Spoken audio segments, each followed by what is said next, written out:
गणनायकाय गणदैवताय गणाध्यक्षाय धीमहि गुणशरीराय गुणवन्दिताय गुणेशानाय धीमहि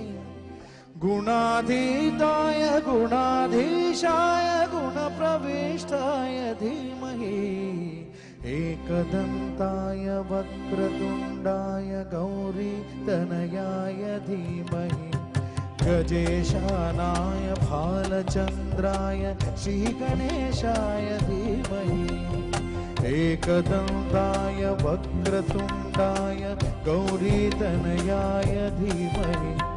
गजेशानाय भालचन्द्राय श्रीगणेशाय धीमहि